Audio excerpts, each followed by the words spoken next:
Hello, resident Smash fan here, and you know what gives me PTSD? Ah! Okay. Let me calm down. Oh my god! Think I'm safe. I'm not scared of everything. Smash Bros is amazing. Nobody would debate that. The level of polish found in these games is unbelievable. They didn't need to give Daisy a third eye, but they did anyway because it's canon to her character. Wait.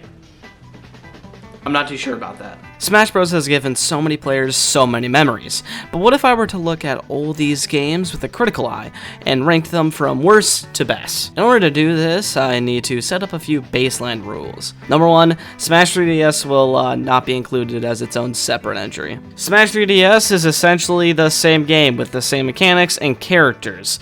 Yeah, it does have some exclusive content and modes, but I don't know, I won't be counting it as its own entry. It's basically just a downgraded version of Smash for Wii U. Number 2, how I'll be judging them. I will be judging these games based off of how good they were at progressing the series, how good they are as a casual experience, and how good they are as a competitive game. And finally, how they've aged. And finally, this is just my opinion, and as such, it's completely factual. And if you disagree, I don't know, I popped an edible and I'm... So, with all the rules over with, let's get into ranking all the best sex positions. I mean, Smash games, my bad.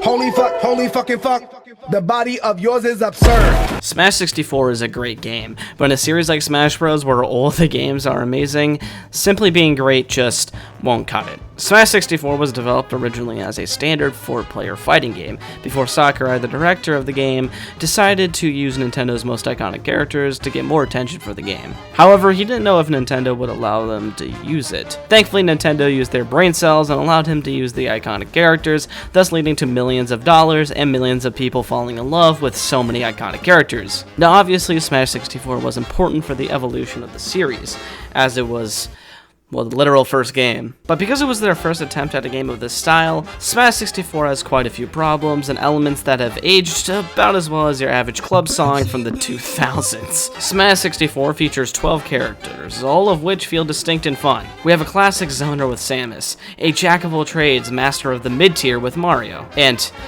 I don't know who the fuck made these hitboxes with Kirby. Overall, the roster feels classic, man. It's fun, unique, and features characters that you would expect in an epic Nintendo crossover, like Mario and Link.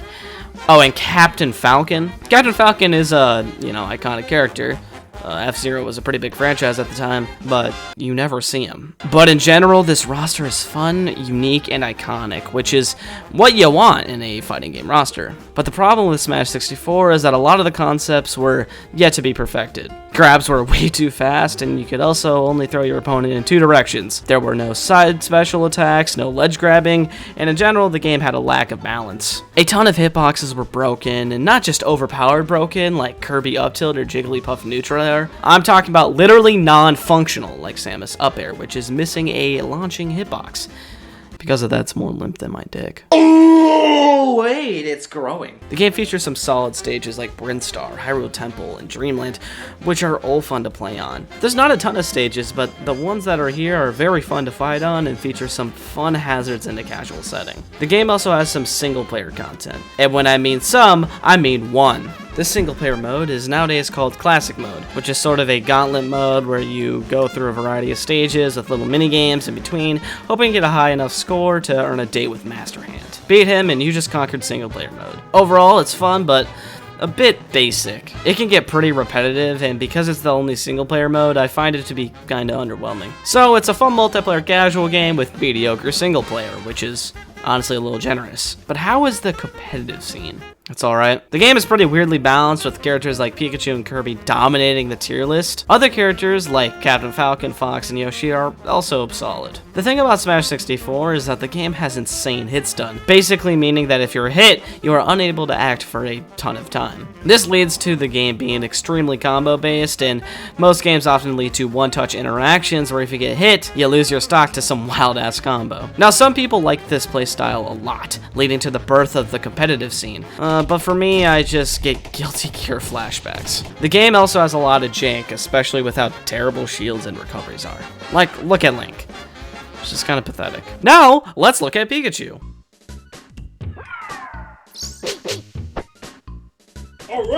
Anyways, I do think that Smash 64 is a good game. It started this whole series off, and because of that, I have to respect it. Because without it, we wouldn't have any of the amazing Smash games that we have, as well as the amazing platform fighters. However, single player wise, it's pretty meh, and it also hasn't aged the best. But still a good game, but just the worst Smash game. I know who this guy is, but Dickon?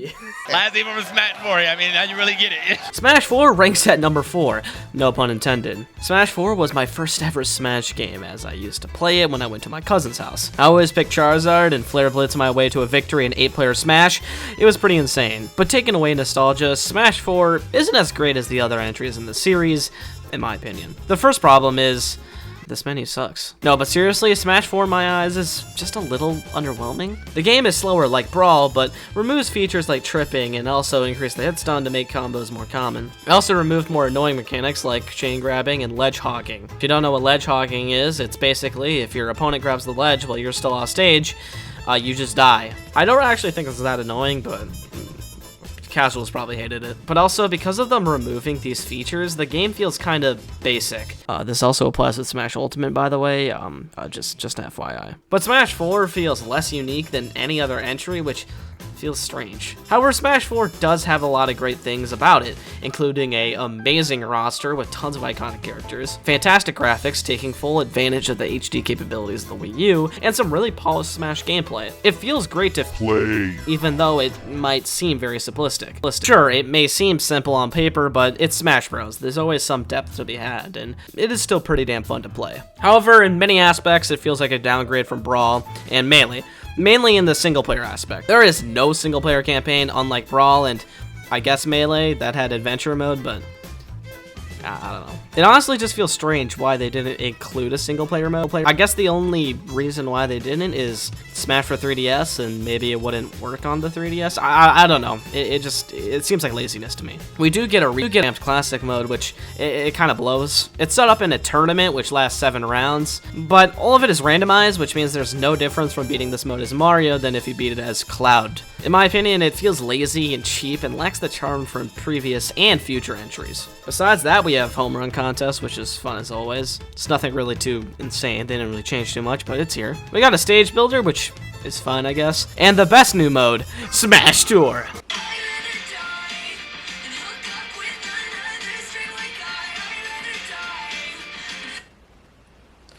Yeah, that song's quality perfectly describes my thoughts on Smash Tour. It's bad. Trophies make a return here, and they're great as always. And of course, custom moves. Custom moves are a fantastic idea that just needed to be worked on a little longer. First of all, they take way too long to unlock. The fastest strategy to unlock them all was to use Ganondorf and spam Warlock Punch in the target Smash game mode. Now, how long would this fastest and optimal method take you to unlock all the custom moves? It would take you 70 hours. You could probably beat Red Dead 2 in the same amount of time it takes to do this. People left their Wii U on for multiple days and just have a turbo controller press all the inputs for you so you can continue doing the shit that you need to get done. But, however, even if you unlock them all, custom moves still have a ton of problems. Number one, they're incredibly imbalanced. We have broken custom moves like Trip Seed that Villager has, and this shit is incredibly broken. And then we have stuff like all 3 of Jigglypuff's custom moves, which are just god-awful. And not only that, but a lot of them are very generic and just reuse other moves that characters had, and they're not very unique. The only characters that actually have good custom moves are Palutena and the Miis, which, funny enough, you unlock their custom moves from the very beginning of the game. Great. But the main problem here is that the single-player content is just lacking. There's plenty of modes, but almost all of them feel underdeveloped or flat-out boring. In general, the single-player offerings just feel like a massive downgrade from Brawl, and just aren't very fun. But how was the competitive? Well, it was good. Until this happened. Smash 4 was, from what I can tell, a fun competitive game with a few major flaws. First, their throw kill confirms, and vertical combos. Characters like Donkey Kong, Bowser, Diddy Kong, and Sheik all had incredibly strong throw combos that could kill you off the top easily, with Donkey Kong and Bowser being the poster childs for this. You would often find Donkey Kong players camp and purposely stop attacking just so they could get a grab and kill you extremely early. It made gameplay kind of degenerate, and while Donkey Kong wasn't exactly broken, he was pretty annoying to face. However, other characters like Zero Suit and Meta Knight could kill you even earlier by hitting you with a vertical combo consisting of a ton of up airs, followed by their extremely dangerous up special. These are boring, lame, and generally unfun to play against, and promote extremely campy gameplay, as you want to avoid getting hit by any of these combo starters, because you're probably going to get killed if you do. But of course, DLC happened, and I'm going to just play a clip to show you how broken Bayonetta was. Oh. There, he's gonna take him up. Oh dear. Wow. Overall, Smash 4 is great, and did evolve the series in many ways. But in many other ways, it feels like a disappointment following up Brawl, removing some characters, as well as not even including a main story or campaign mode. The things that they added were just generally underwhelming, and it kind of blew as a competitive experience once Bayonetta was added. But still, it has an amazing roster, beautiful graphics, and some of the best gameplay in the series. So with that, it deserves the number 4 spot.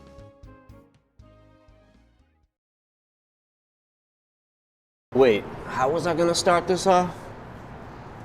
I forgot. Oh yeah. Brawl is where shit gets really good. From here on, I think all these games are pretty equally tied and can be argued as the best. Now, what makes Brawl so damn good? Snake's ass. Nah, but seriously, bro was kicked up. Now, in terms of gameplay improvements, Brawl didn't add too much. It tightened up the feel of the game, making the buffer system less punishing, made ledges worse than in Melee, which is a good thing, as being on the ledge in Melee is often advantageous, which is kind of stupid considering it's a place that punishes players for getting hit off stage and losing neutral. I don't know why it was so broken. But other than that, Brawl didn't add much to the gameplay. Gliding, more control options, and a better buffer system were probably the best changes here, but they also added some incredibly stupid mechanics, like tripping. Tripping is a dumb mechanic simply added to bridge the gap between competitive and casual players. But 1, it failed its mission as a successful competitive scene forms, and 2, it was zero fun to the casual players, as they would probably wonder why the hell their character just fell over while they're just running around. I could just imagine a 10-year-old playing Brawl and they choose Kirby, only to trip and get hit by a smash attack for them to lose the match. Probably go on to become a school shooter. So yeah, the gameplay of Brawl was debatably worse than its predecessor, but it was still Smash Bros, so you know it's gonna be a great time. But where Brawl shines is the single-player content. There is so much here, it's absolutely insane. From a solid stage builder to a good iteration of classic mode, Brawl took modes from other games and improved upon them so much. And this is most evident with the new adventure mode, Subspace Emissary, which to date is the best single-player mode in any Smash Bros game. From fun stage design to the amazing animated cutscenes, taking all these characters and making a story out of them, Subspace was a fantastic single-player experience that every Smash fan should play. In fact, if you just like video games and having fun, you should play. Subspace had so many iconic moments and bosses, it was just delicious. And the trophies here were amazing, and there were so many to collect. The single-player Brawl is the series' best in my opinion, as there's so much variety, content, and fun to be had. But if Brawl has such great single-player content and also casual multiplayer fun, then why is it only number 3? Well, Brawl, like I mentioned earlier, didn't really innovate too much in the gameplay aspect as much as a game like Melee did, or arguably even Smash Ultimate. Brawl just made the game way more simple, removing a ton of movement tech as well as making the game way more forgiving with air dodging and an improved buffer system. Because of that, Brawl at times can feel a little too simple. But the worst change was the destruction of hit stun, leading to combos being near impossible. The game had a mechanic called hit stun canceling. All you needed to do was air dodge after 13 frames of getting hit, or attack after 26 frames. This led to combos being rarer than a League of Legends player having sex. This just made competitive games slower, and to most casual viewers, boring. But then we get the game's balancing, which was horrendous! Of course, there was Meta Knight, whose name is pretty accurate as he truly did run the meta. If your character didn't have at least a winnable matchup against him, you would struggle a lot, as he was played by over 50% of the competitive player base. But there were also characters like Ice Climbers, who could zero to death you in just one grab, which made them the only character who could probably even compete for the best character in Brawl. While Brawl was an amazing casual and single player experience, it absolutely reeked as a competitive one, which is why it ranks at number 3.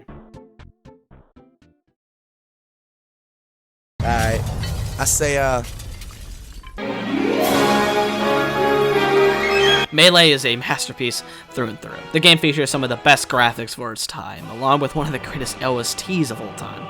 But the rank so high is its impact on not only the Smash series, but also gaming as a whole. If Daisy never had that third eye, we probably would have never gotten The Last of Us. Melee added so much to the core gameplay, it's insane. Side specials were added, spot dodges, air dodges, tether recoveries, up throws, down throws, and so much more. Melee took the base gameplay of Smash 64 and nutted all over it, birthing a new beast altogether. I gotta say, man, that was a high-tier analogy. Melee truly feels like a modern Smash game, and yet it came out less than 2 years after Smash 64. Sure, Melee may be less polished than its sequels or even Smash 64 in a way, but it's the game that changed and improved so much, it doesn't even matter. So not only was the gameplay a huge step up of Smash 64, but the single player also received a huge step up. Classic mode returns this time, much improved, with multi-man melee, home run contest, target tests, all-star mode, and event matches, all were added. All of them are a great time besides all-star mode. Fuck mode. I would rather get kicked in the balls 15 times than play this shit. Big highlight here are event matches. It's just so fun to apply. It feels like such great progression, and they're pretty damn fun overall. But the biggest addition was Adventure Mode, which, while not as long as Brawls or even Ultimates, it's still a fun hour or so, which features some great stages pulling from multiple iconic Smash franchises. Also, the speedruns for this mode are wild. Would highly recommend watching them at some time. In general, Melee improved the main gameplay a shit ton, to the point that Melee feels completely different to Smash 64 in a good way. But the single player content, will being a step up from Smash 64, isn't the best of series, and a lot of it isn't really enjoyable for hours on end, unlike something like Brawl or even Ultimate to a certain extent. But of course, you can't about Melee without talking about its competitive scene. If you want a deep dive into the Melee competitive scene, you should watch the Melee documentary, as it's free on YouTube and is really well done and interesting. I will paraphrase by one of the longest lasting competitive video games for a reason. Melee's deep mechanics and difficult to master tech skills until has played for years, and if you can master it, you can sick as shit in any Smash game or video games in general. The movement here is some of the most complex and fastest in any Smash game, and in general, which makes it an extremely enjoyable spectator experience as well. In general, Melee is a banger competitive game. So much rich history and interesting pop-offs that I could probably make a whole video about it, but for now, I'll leave it at that. But Melee as a whole is just a fantastic, with improving so much on the base Smash gameplay while also fleshing out the single player. It and Brawl are so close, but I get Melee, as I feel it's more important to the series as a whole, but Brawl is still great.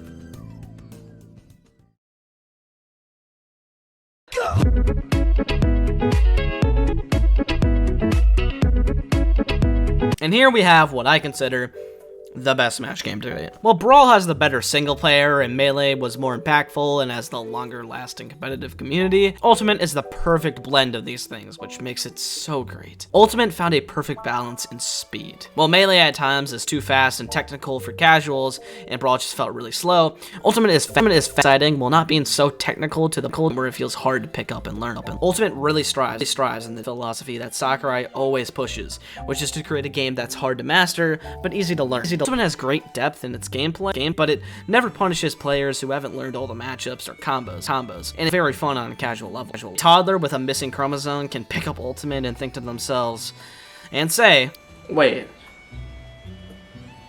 I like video games? Ultimate feels great to play and contains some of the series' best gameplay yet. It's got a blend of Melee mechanics like the directional air dodge, more modern gameplay like Smash 4 ledge mechanics. It takes the best of every other Smash game and blends it into one big, beautiful baby. Because of its amazing gameplay, it makes it fun casual multiplayer gameplay. But it also has some good single player content. I wouldn't say it's the best in the series, as I think Spirits are worse than Trophies, but it's still pretty good and is probably the second best game.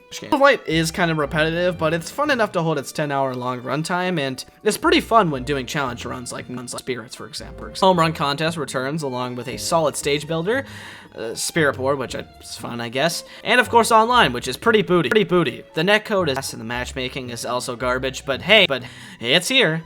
Best single player mode here is the revamped classic mode, which is fantastic. Each character has their own themed classic mode, making it a blast playthrough by yourself or with and going for a high score is always fun. Overall, classic mode and World of Light are good, but everything else is just fine. I still, however, think it's better than most of them. Smash games, which is pretty good. When it comes to the competitive scene, it's kinda. Smash Ultimate is the game I'm best at, and I do think the game is very fun in a competitive set.